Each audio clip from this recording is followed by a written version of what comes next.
다니엘서 제6과 위대한 노년. 다니엘서 6장. 주제절.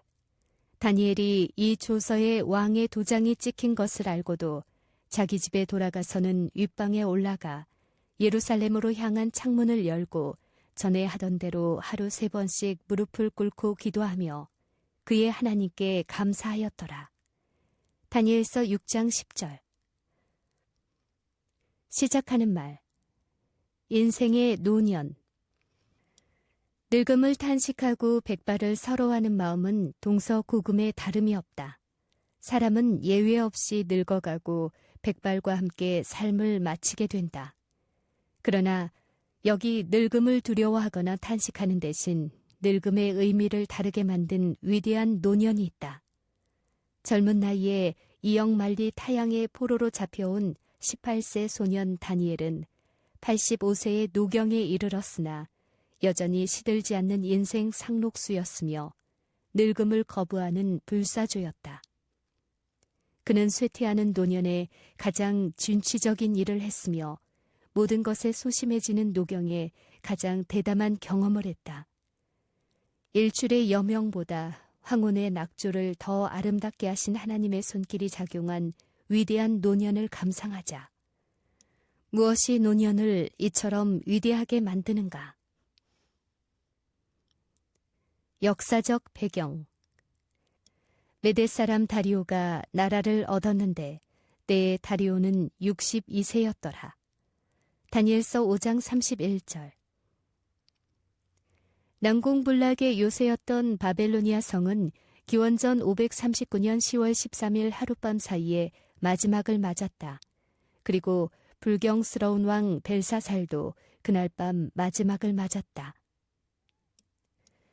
바벨로니아를 멸망시킨 키루스, 즉 성경의 고레스는 외삼촌이요 장인이기도 한 연합국 메디아, 즉 성경의 메대왕을 추대하여 잠시 자신이 정복한 대제국의 명목상의 왕이 되게 한 것으로 여겨진다.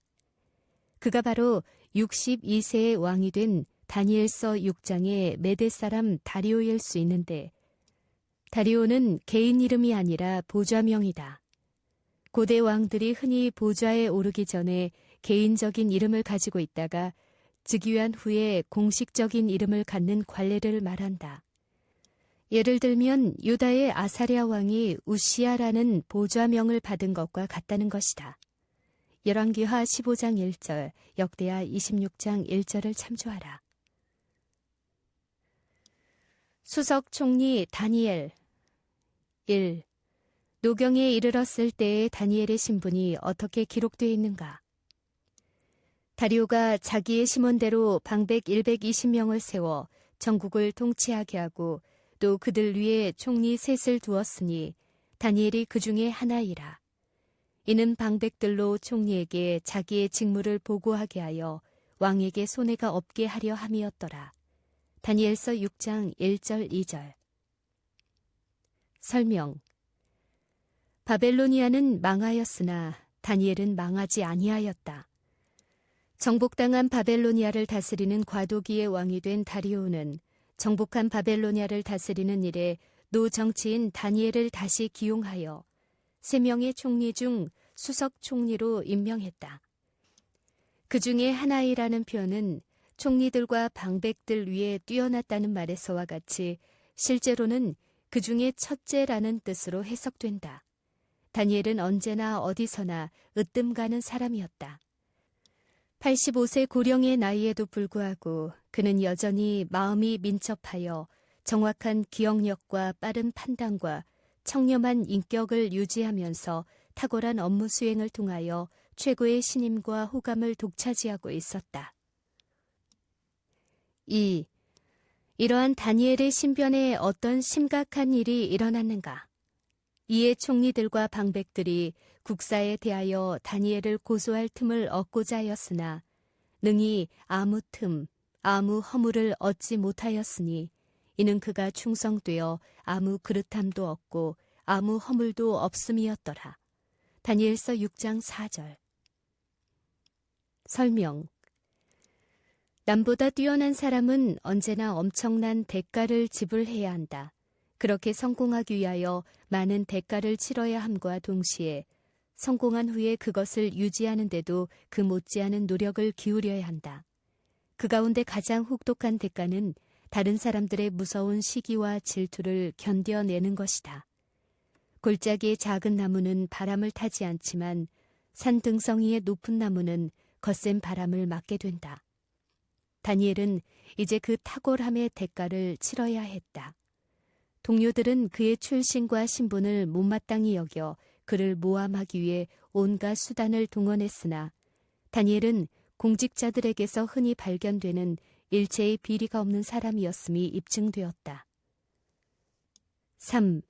적으로 바뀐 다니엘의 동료들은 어떤 방법으로 그를 모함하여 죽이려 했는가?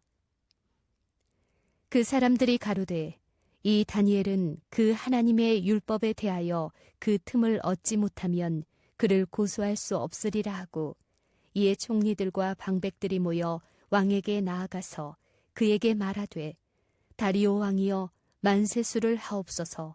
나라의 모든 총리와 수령과 방백과 모사와 관원이 의논하고 왕에게 한 율법을 세우며 한 금령을 정하실 것을 구하려 하였는데 왕이여 그것은 곧 이제부터 30일 동안에 누구든지 왕 외에 어느 신에게나 사람에게 무엇을 구하면 사자굴에 던져 넣기로 한 것이니이다. 다니엘서 6장 5절에서 7절. 설명.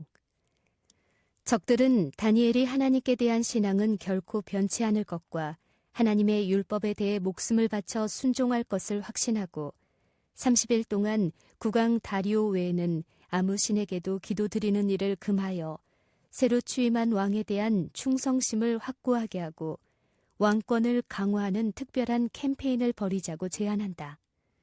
참으로 악한 본심을 선한 처신으로 위장한 무서운 모략이었다. 4. 이 사실을 자신에 대한 충성으로 오해한 왕은 어떻게 반응했는가? 그런즉 왕이여 원컨대 금령을 세우시고 그 조서에 어인을 찍어서 메대와 바사에 변개치 아니하는 규례를 따라 그것을 다시 고치지 못하게 하옵소서 하매 이에 다리오 왕이 조서에 어인을 찍어 금령을 내니라. 다니엘서 6장 8절 9절. 설명. 자신의 입지 강화와 자기 숭배의 함정에 빠진 왕은 즉시 신하들의 충성심에 감복되어 일단 제정되면 취소가 불가능한 메디아 페르시아의 법에 따라 조서에 어인을 찍었다. 다니엘의 목숨을 겨냥한 30일간의 왕권 강화와 기도 금지령이 전국에 선포되었다.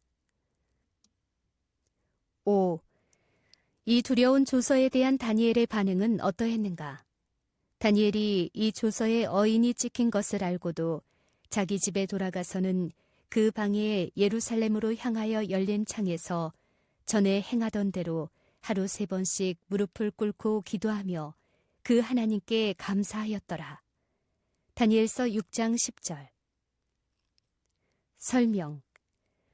자신이 엄연히 나라의 총리인데도 인종과 신앙 때문에 철저히 따돌림을 당한 채 자신의 목숨을 노리는 법령이 자신도 모르게 제정되어 공포된 사실을 뒤늦게 알게 된 다니엘은 얼마나 분개하고 초조했을까. 그러나 다니엘은 놀랍게도 태연자약하게 이 조서에 어인이 찍힌 것을 알고도 전에 하던 대로 변함없이 처신하였다.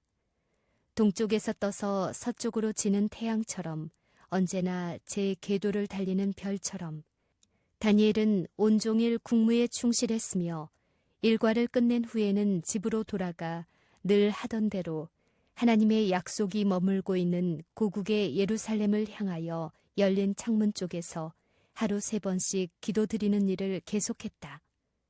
다니엘은 당장 살기 위해 기도를 중지하지 않았으며 몰래 기도함으로 고소자들이 지켜보는 앞에서 조소 때문에 하나님과 자신의 관계에 어떤 변화가 왔다는 인상조차도 남기기를 거절했다. 6. 다니엘이 보여준 대로 목숨을 내놓을 만큼 기도는 그렇게 중요한가? 쉬지 말고 기도하라. 범사에 감사하라. 이는 그리스도 예수 안에서 너희를 향하신 하나님의 뜻이니라. 데살로니가전서 5장 17절 18절. 기도는 영혼의 호흡이다. 그것은 영적 능력의 비결이다. 다른 어떤 은혜의 수단도 기도를 대신할 수 없으며 영혼의 건강을 보존할 수 없다. 청년에게 보내는 기별 249페이지. 설명. 기도를 그치는 것은 호흡을 그치는 것과 같다.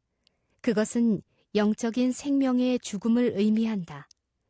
잠시라도 숨을 안 쉬고 지낼 수 있는 사람이 없듯이 항상 기도하지 않고 영적인 생명을 유지할 수 있는 사람은 없다. 더 힘든 일을 해야 할 때, 더 빨리 뛰어야 할 때, 더 많이 호흡해야 하듯 자신과 하나님의 백성의 운명이 걸린 이 싸움을 치르는 지금 우상 숭배에 해당하는 왕에게 기도드리는 일을 위해 하나님께 드리는 기도를 그치는 일은 도무지 생각할 여지가 없는 일이었다. 다니엘은 기도 드릴 수 없는 왕궁보다 기도 드릴 수 있는 사자굴이 더 안전하다는 사실을 깨달았다. 7. 다니엘의 확고한 결심을 확인한 고소자들은 왕에게 어떠한 요구를 했으며 의외로 왕의 반응은 어떠했는가?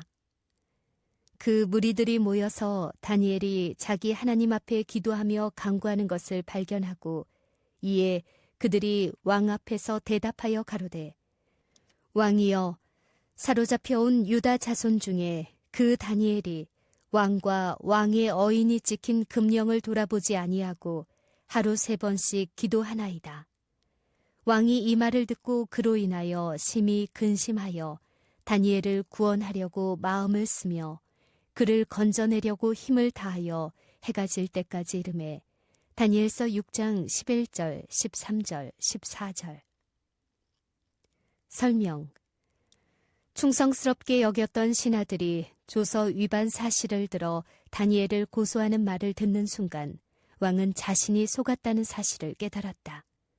신하들의 제안이 왕을 위한 충성심에서 나온 것이 아니라 정적인 다니엘을 제거하려는 음모인 사실을 뒤늦게 깨달았으나 왕이라 할지라도 변경할 수 없는 메디아 페르시아 법은 그대로 집행하여야 했다. 왕은 분노와 근심에 쌓여 기나긴 하루를 보냈다.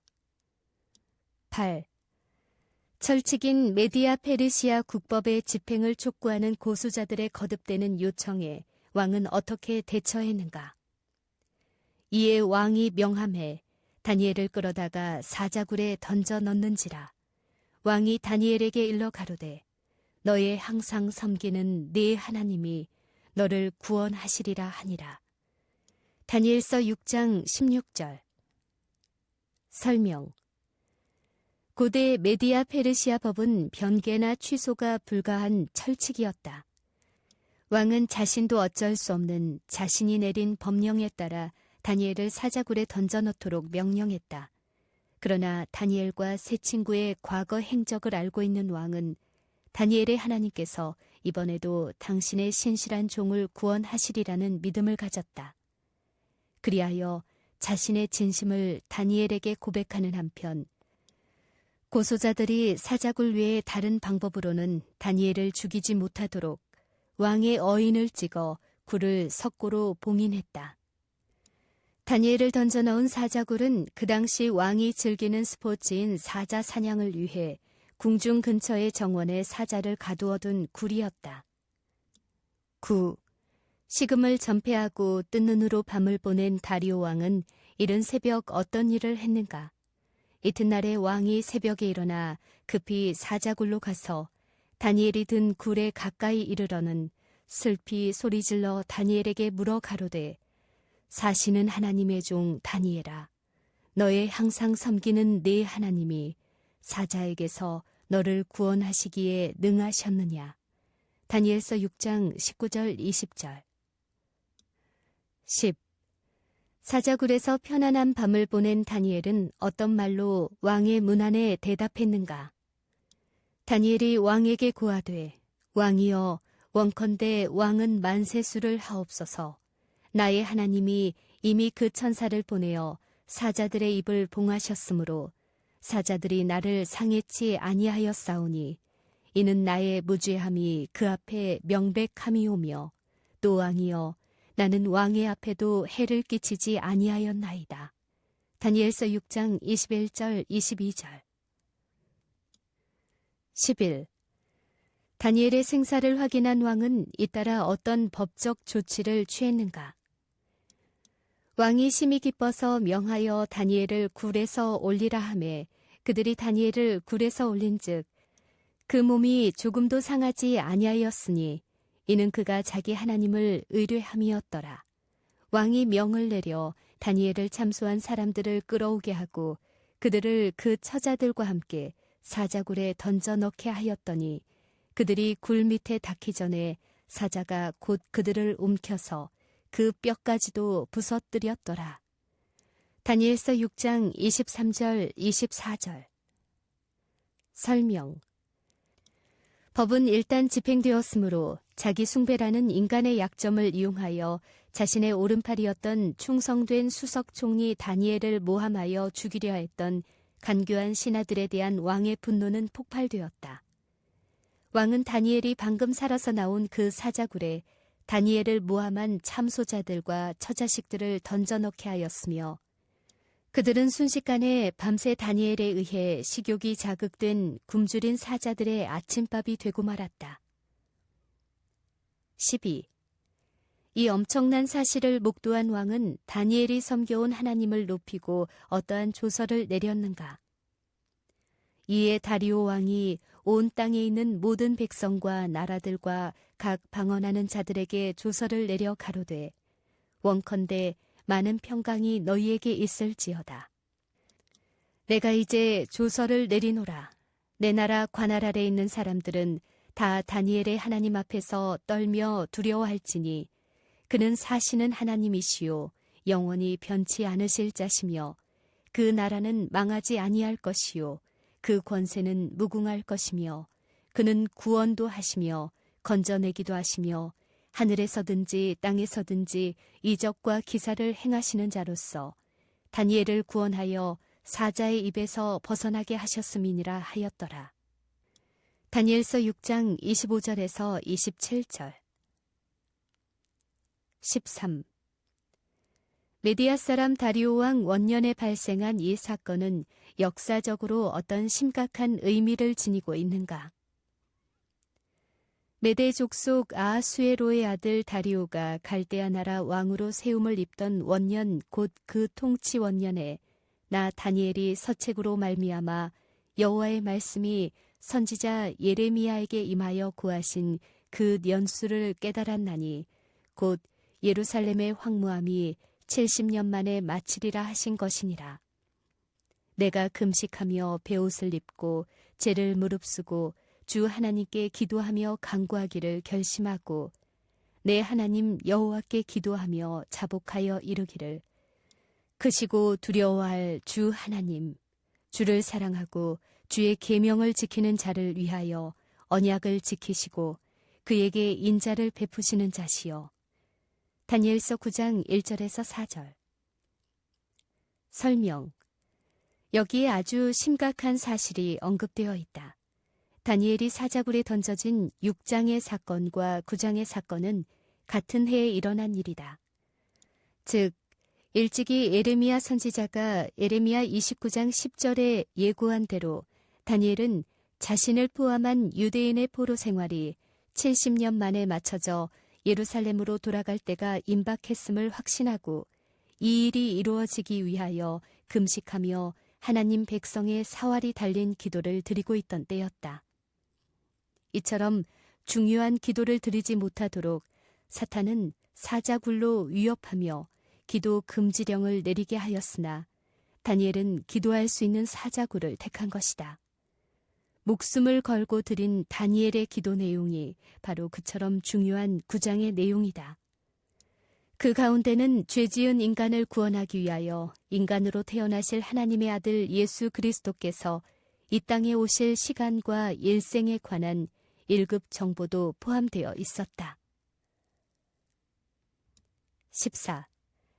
목숨을 걸고 드린 그처럼 중요한 다니엘의 기도가 어떻게 응답되었는가? 해답. 대제국의 총리가 정적들의 모함을 받아 사자굴에 던져졌으나 그가 충성해온 하나님의 개입으로 살아나왔으며 그 대신 정적들과 그 가족들이 던져져 죽임을 당한 사건은 온 나라를 떠들썩하게 했음에 틀림없다. 기원전 538년 당시 62세였던 메디아인 다리오 왕은 그 사건 얼마 후에 죽었으며 뒤를 이어 즉위한 키루스 대왕은 그의 통치원년인 기원전 537년에 다니엘의 하나님에 대한 깊은 존경심과 두려움에서 제1차 유대인 석방령을 내림으로써 기원전 605년에 시작된 유대인의 포로 기간을 70년째가 되는 537년에 종결지었다. 이리하여 예레미야 선지자의 예언은 문자 그대로 성취되었다. 그 일이 이루어지지 못하도록 방해하려 한 사탄의 계교가 오히려 그 일을 이루어지게 만든 계기가 된 것이다. 다음의 말씀이 이러한 사실을 암시하고 있다. 이 다니엘이 다리오 왕의 시대와 바사 사람 고레스 왕의 시대에 형통하였더라. 다니엘서 6장 28절. 마치는 말. 다니엘의 노년은 참으로 위대했다.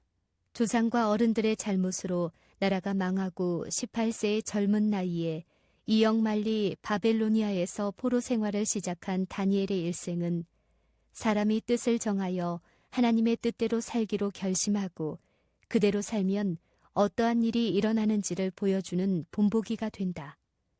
나라는 망하고 왕들은 패해졌으나 전천후 인간 다니엘의 일생은 연륜이 더할수록 더욱 위대해졌다.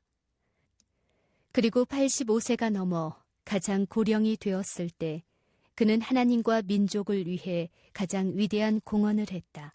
참으로 위대한 노년이었다. 모든 일은 끝이 좋아야 좋은 것이다.